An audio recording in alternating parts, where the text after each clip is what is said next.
اب حضرت ابراہیم علیہ السلام نے اپنی زوجہ سے کہا کہ بیٹے کو تیار کر دو. حضرت اسماعیل کو تیار کیا، اور اب کمال یہ ہے کہ چلے قربان کرنے. جب قربان کرنے چلے تو شیطان کب یہ چاہتا کہ اتنی بڑی قربانی، اتنا بڑا جناب ثواب حضرت ابراہیم کما لیں گے. تو شیطان پہلے حضرت ابراہیم کے پاس آیا انسانی شکل میں. اے ابراہیم کہاں چلے؟ کہا بیٹے کو لے کے جا رہا ہوں. کہا مجھے پتا ہے آپ ذبح کرنے جا رہے ہیں. حضرت ابراہیم نے کہا کیا بیٹے کو باپ ذبح کرتا ہے؟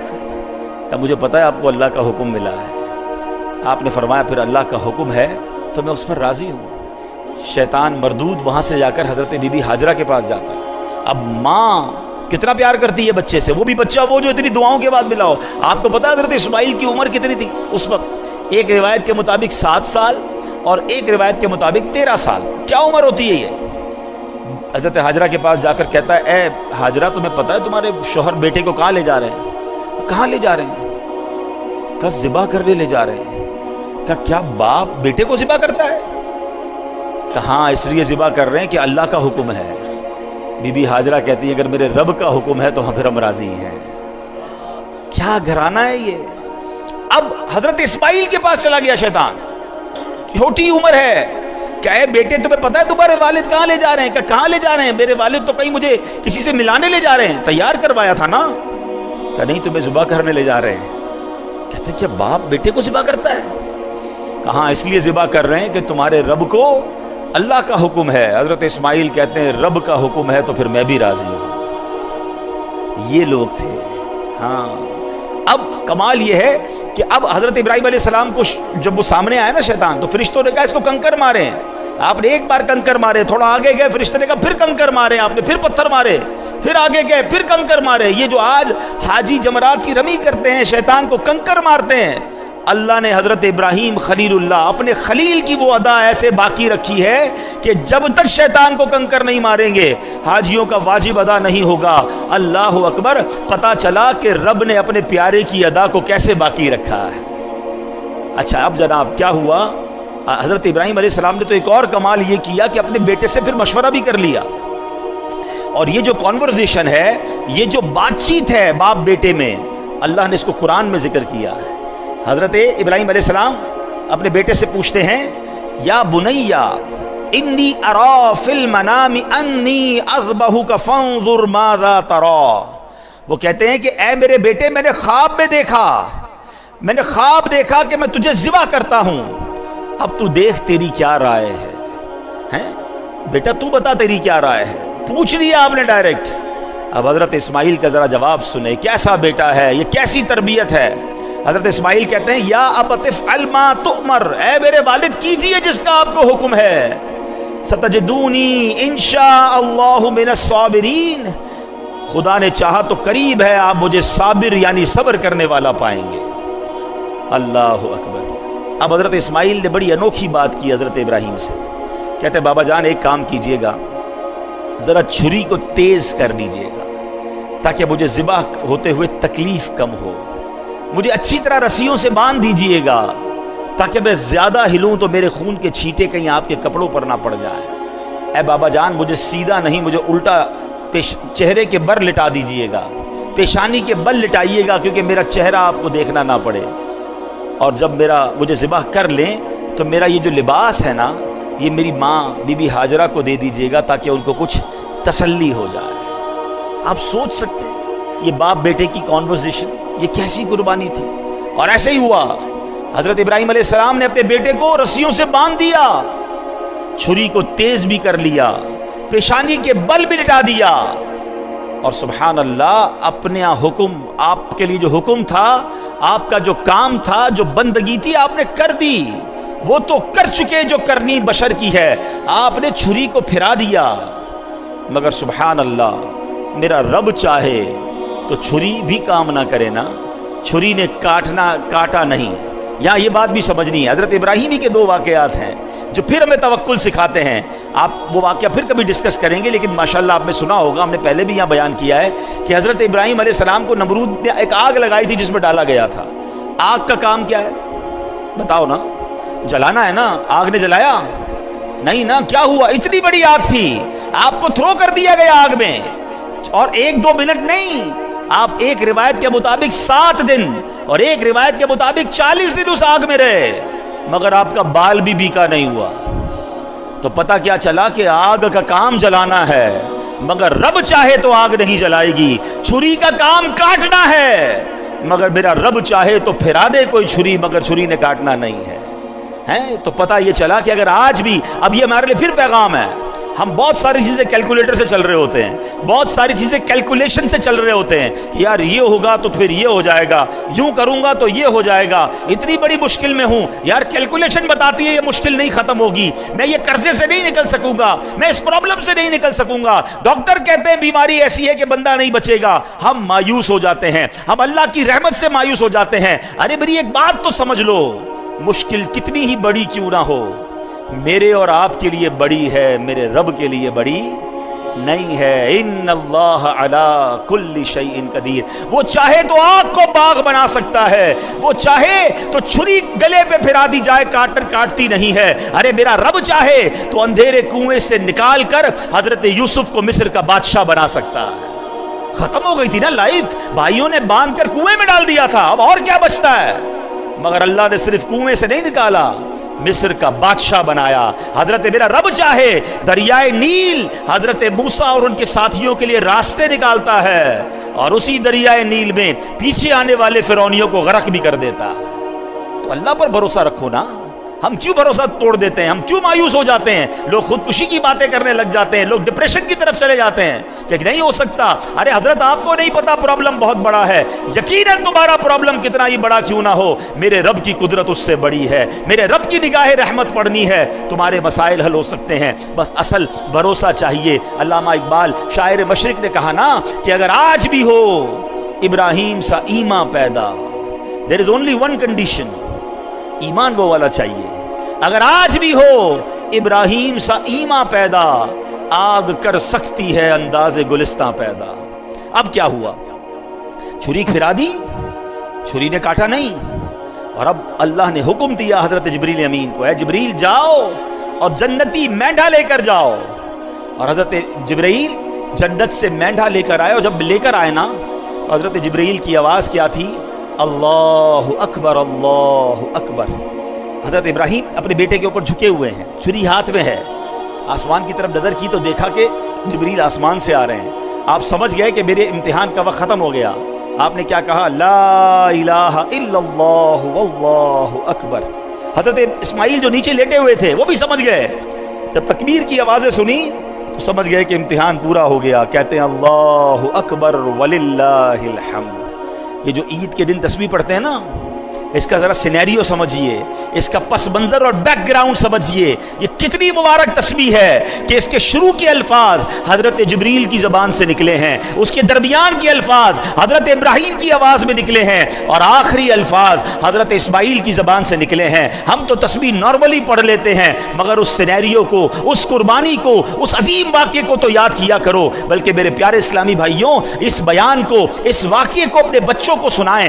آج ہمارے سامنے تو ہم نے اپنے قربانی کو ایک فیسٹیول بنا دیا ہے، جناب جانور آ رہے ہیں، تصویریں کھنچ رہی ہیں، ہم گھما رہے ہیں، پھرا رہے ہیں، اور ذبح کے بعد جناب پھر اس کی باربیکیو پارٹیاں ہوں گی۔ کون بتائے گا بچوں کو؟ کون یاد کرے گا اس قربانی کو؟ ارے سوچو تو صحیح، 99 سال کی دعاؤں کے بعد بیٹا ملا تھا اور اس کو ذبح کرنے چلے تھے، ہمیں کہا گیا صرف جانور قربان کر دو۔ ذرا سوچیے اگر ہم سے کہہ دیا جائے کہ کم از کم زندگی میں ایک بار سب اپنا اپنا بچہ ذبح کرو، ہم کرتے؟ ہم کر پاتے ہیں؟ یا نماز کے لیے ٹائم نہیں ہے لوگوں کے پاس ہیں؟ فرض حج ہو جاتا ہے تو حج کرنے نہیں جاتے، کون قربانی دیتا؟ سوچئے کتنی آسانی ہمارے لیے، لیکن کیا ہم بھول جائیں گے اس قربانی کو؟ کیا یاد نہیں کریں گے کہ اللہ والوں نے کیسی کیسی قربانیاں دی؟ اللہ ان کے صدقے ہمیں کچھ اپنے معمولات کو سدھارنے کی توفیق عطا فرمائے۔ اب اس تسبیح کو ذرا اس تصور میں تو پڑھیے نا کہ سبحان اللہ، پہلے حضرت جبرائیل کا کہہ رہے ہیں اور پھر حضرت ابراہیم اور آخر میں حضرت اسماعیل مل کر پڑھیں گے اللہ اکبر اللہ اکبر لا الہ الا اللہ واللہ اکبر اللہ اکبر وللہ الحمد اللہ اکبر اللہ اکبر لا الہ الا اللہ واللہ اکبر اللہ اکبر وللہ الحمد اللہ اکبر اللہ اکبر لا الہ الا اللہ واللہ اکبر اللہ اکبر وللہ. چلے اس تسبیح کا طریقہ بھی سمجھ لیں کہ عید الاضحیٰ کے لیے جب آپ چلیں گے تو آپ نے اس کو بلند آواز سے پڑھنا ہے. جب گھر سے نکلیں نماز عید کے لیے تو بقرہ عید میں بلند آواز سے پڑھیں اور عید الفطر میں اس کو پست آواز سے پڑھنا ہوتا ہے. عید کی نماز کے لیے آنے کا ایک اور سنت طریقہ یہ ہے کہ عید کی نماز کے لیے ایک راستے سے آئیں اور دوسرے راستے سے آپ نے واپس جانا ہے. اور سبحان اللہ وہ تو بچہ قربان کرنے گئے تھے اور اللہ نے قربانی کیسے قبول فرمائی، مگر ہم جو جانور قربان کر رہے ہیں اللہ کی مہربانی دیکھیں اس پر ثواب کتنا بڑا عطا فرمایا. حدیث پاک میں آتا ہے قربانی کرنے والے کو قربانی کے جانور کے ہر بال کے بدلے میں ایک نیکی ملتی ہے. جتنے بال ہوتے ہیں جانور پر اتنی نیکیاں ملتی ہیں. ایک اور حدیث پاک جس نے خوش دلی سے طالب ثواب ہو کر قربانی کی تو وہ آتش جہنم سے حجاب یعنی روک ہو جائے گی. یعنی اگر خوش دلی کے ساتھ بوجھ سمجھ کر نہیں، یا اللہ تیرا شکر تو نے قربانی کرنے کی توفیق دی، اور اللہ کے لیے قربانی ہو دکھاوے کے لیے نہیں. آج کل تو قربانی کو بھی جناب ایک اسٹیٹس سمبل بنا لیا گیا ہے. میں نہیں کہتا جانور اچھے قربان نہ کریں، بہترین جانور قربان کریں. اللہ نے دیا ہے مہنگے سے مہنگا جانور قربان کرو، یا اللہ تیری مہربانی تو نے اتنا مال دیا. لیکن وہ اس لیے نہیں کہ شو آف، میں سب سے بڑے جانور لایا ہوں، میرے نام ہوگا، میرا جناب اس کے بعد اس لوگوں میں واہ واہ ہوگی. اگر یہ نیت ہے تو پھر ثواب نہیں ملنا اللہ کی رضا کے لیے. ہاں ہم پتہ ہے قربانی کے لیے ایک دعا پڑھتے ہیں، میں آگے وہ دعا بھی سناؤں گا، اس میں بھی یہی مقصد ہے. ایک اور بڑی پیاری حدیث پاک پیارے آقا علیہ الصلوۃ والسلام نے اپنی پیاری صاحبزادی خاتون جنت بی بی فاطمہ الزہرا رضی اللہ تعالیٰ عنہ سے فرمایا اپنی اے فاطمہ اپنی قربانی کے پاس موجود رہو، کیونکہ اس کے خون کا پہلا قطرہ گرے گا اور تمہارے سارے گناہ معاف کر دیے جائیں گے. قربانی کے وقت قربانی کے پاس موجود رہنا ہے. ہاں اب یہاں یہ سمجھ لیجئے کہ قربانی کس پر واجب ہے، اور واجب ہوتے ہوئے اگر قربانی نہیں کرے گا تو پھر وہ گناہ گار ہوگا. بلکہ فتاوی امجدیہ میں ہے کہ اگر کسی پر قربانی واجب ہے اور اس وقت اس کے پاس پیسے نہیں ہیں تو قرض لے کر یا کوئی چیز فروخت کر کے بھی قربانی کرے، یہ ضروری ہے. ٹھیک ہے. اچھا واجب کس پر ہے اب یہ سمجھ لیتے ہیں کہ قربانی واجب ہونے کے لیے کتنا مال ہونا چاہیے. ہر بالغ مقیم یعنی مسافر نہ ہو، مقیم ہو، مسلمان مرد و عورت مالک نصاب پر قربانی واجب ہے. اب مالک نصاب کون ہوتا ہے؟ اصل چیز تو یہ سمجھنی ہے نا، عقل والا ہو، پاگل نہ ہو، بالغ ہو اور مقیم ہو. اب مالک نصاب کون ہے؟ مالک نصاب ہونے سے مراد یہ ہے کہ اس شخص کے پاس 52.5 تولہ چاندی یا اتنی ہی مالیت کی رقم یا اتنی مالیت کا تجارت کا مال یا اتنی مالیت کا حاجت اصلیہ کے علاوہ سامان ہو. آج کل نصاب کی 1,40,000 کے قریب تھی رمضان میں. آلموسٹ سمجھ لیں کسی کے پاس اتنے پیسے ہوں 1,40,000 کے آس پاس 52.5 تولہ چاندی. آج کا ریٹ مجھے نہیں پتا، اگر کسی کو پتا ہو تو بتا دیجئے. تو اندازاً یہ 1,40,000 رمضانوں میں بتایا گیا تھا. تو ہم سمجھ لیں اتنا ہی، کسی کے پاس اتنے پیسے ہوں یا اتنا مال تجارت ہو، سونا چاندی ہو، یا اپنی حاجت اصلیہ ضرورت کی چیزوں سے زیادہ سامان ہو گھر میں یا کہیں پر، تو اب اس پر اور جو اگر اس پر جو قرضہ ہو وہ مائنس کرنے کے بعد تو پھر اس پر یہ نصاب باقی رہے گا. تو یہ جناب قربانی اس پر واجب ہو جائے گی. قربانی کے دنوں میں اگر یہ اتنے پیسے ہیں تو اس کو قربانی کرنی ہوگی. اب اس میں ایک اور غلطی لوگ کیا کرتے ہیں، پورے گھر کی طرف سے ایک قربانی کر دیتے ہیں، ایک بکرا لے آئے. نہیں، ہاں اگر آپ مالک نصاب ہیں، آپ پر ہی قربانی واجب ہے تو پھر ٹھیک ہے، آپ ایک بکرا کر لیں یا قربانی بڑے جانور میں ایک حصہ کر لیں. لیکن اگر آپ پورے گھر والوں کی قربانی کرنا چاہتے ہیں تو پھر سب کا حصہ الگ الگ ہونا چاہیے. ایسا نہیں ہو سکتا کہ ایک بکرے میں 4 لوگ حصہ ملا لیں تو کسی کی بھی قربانی نہیں ہوگی. یاد رکھیے گا. ٹھیک ہے. بڑے جانور میں 7 حصے ہوتے ہیں. بلکہ یہاں تو میں مشورہ دوں گا جن کو اللہ نے نوازا ہے وہ اپنے گھر والوں کی، اپنے بچوں کی بھی قربانی کریں. نابالغ بچوں کی قربانی واجب نہیں ہے، مگر اللہ نے دیا ہے تو کرنی چاہیے. ہاں بالغ افراد کی قربانی کریں گے آپ اپنی زوجہ کی کر رہے ہیں، اپنے بالغ بچوں کی کر رہے ہیں، بھائی بہنوں کی کر رہے ہیں، والدین کی کر رہے ہیں، تو ان سے اجازت لینی ضروری ہوگی ہیں کہ بھائی آپ کی قربانی میں کر رہا ہوں. اجازت لیں گے تو پھر ان کی قربانی ہو جائے گی. یا پھر انڈرسٹوڈ ہے ان کو کہ بھائی ہر بار آپ ہی کرتے ہیں، ان کو سب کو پتہ ہے ہماری قربانی بھائی یا ابو کرتے ہیں، تو پھر بھی انڈرسٹوڈ ہے تو ٹھیک ہے. اچھا، اسی طرح ایک اور قربانی میں ہم نے بات ذہن میں رکھنی ہے کہ قربانی میں اگر کوئی عقیقے کا حصہ بھی ملانا چاہتا ہے، وہ سمجھتا ہے کہ میرے پاس ایک حصہ ایکسٹرا ہے، اگر کسی کا عقیقہ باقی ہے تو وہ بھی کیا جا سکتا ہے. قربانی میں مشورہ یہ دوں گا کہ اگر جس کو اللہ نے وسعت دی ہے تو سرکار دو عالم صلی اللہ تعالیٰ علیہ وسلم کے ایصال ثواب کے لیے بھی قربانی کرے.